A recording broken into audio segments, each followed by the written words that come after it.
అగ్రరాజ్యంలో ట్రంప్కు సర్వోన్నత న్యాయస్థానం షాక్ ఇచ్చింది. ఇండియా సహా ప్రపంచ దేశాలపై డొనాల్డ్ విధించిన టారిఫ్స్ చెల్లవని అమెరికా సుప్రీంకోర్టు తేల్చేసింది. మరి ఇప్పటివరకు చెల్లించిన సుంకాల మాటేంటి? తీర్పులో స్పష్టం చేయకపోయేసరికి గందరగోళం నెలకొంది. టారిఫ్ల పేరుతోటి గతేడాది నుంచి అగ్రరాజ్యం వసూలు చేస్తున్న సొమ్మును తిరిగిచ్చేస్తారా? ఒకవేళ అలా చేస్తే భారత ఎగుమతిదారులకు రీఫండ్ ఏమైనా వస్తుందా? ఇండియన్ కంపెనీలకు ఊరట లభించనుందా అనే ప్రశ్నలు సర్వత్రా వినిపిస్తున్నాయి.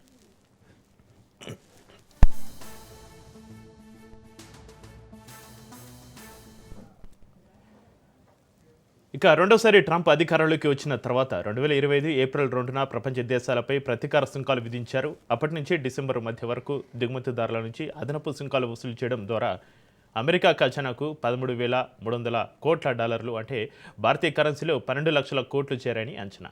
ఆ మొత్తాన్ని ఆయా కంపెనీలకు తిరిగి చెల్లించాలా వద్దా అనే విషయాన్ని న్యాయస్థానం స్పష్టం చేయలేదు. దీంతో చాలా కంపెనీలు దిగువ కోర్టులను ఆశ్రయించాయి.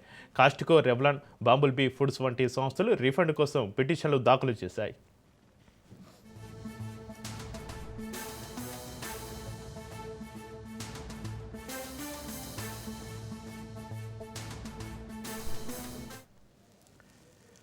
అగ్రరాజ్య మార్కెట్లో మన ఉత్పత్తులకు మళ్ళీ గిరాకీ పెరిగే అవకాశం ఉంది. అమెరికాతోటి వాణిజ్య ఒప్పందాన్ని భారత్ పునఃసమీక్షించుకునేందుకు సుప్రీంకోర్టు తీర్పు దోహదపడనుంది.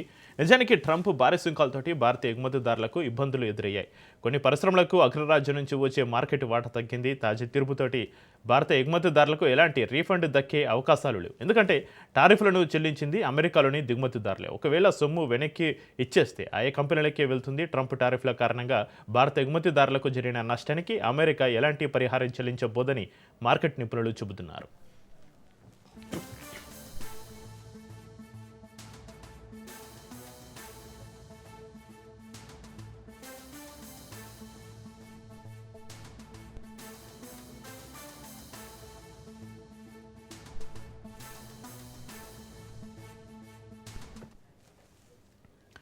గతంలోనూ ట్రేడ్కు సంబంధించిన కేసులో కంపెనీలకు అమెరికా సొమ్ము తిరిగి చెల్లించిన సందర్భాలు ఉన్నాయి.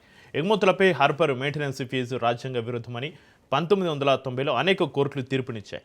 టారిఫ్ సొమ్ము తిరిగి దిగుమతిదారులకు చెల్లించడం అనేది సులువైన ప్రక్రియ కాదు. దీనివల్ల గందరగోళ పరిస్థితి తలెత్తే అవకాశం ఉంది. రీఫండ్ల కోసం అమెరికా వద్ద ప్రత్యేక ఆటోమేటిక్ వ్యవస్థ అంటూ ఏదీ లేదు. కంపెనీలే చట్టబద్ధంగా దీనిపైన దరఖాస్తులు చేసుకోవాల్సి ఉంటుంది. ఒకవేళ అందుకు కోర్టులు అనుమతిస్తే US customs and border protection agency వాటిని సమీక్షించి చెల్లింపులు చేయనుంది. రీఫండ్ వ్యాజ్యాలన్నీ పూర్తయ్యేసరికి 2 ఏళ్లు పట్టొచ్చని ట్రంప్ చెప్పుకొచ్చారు.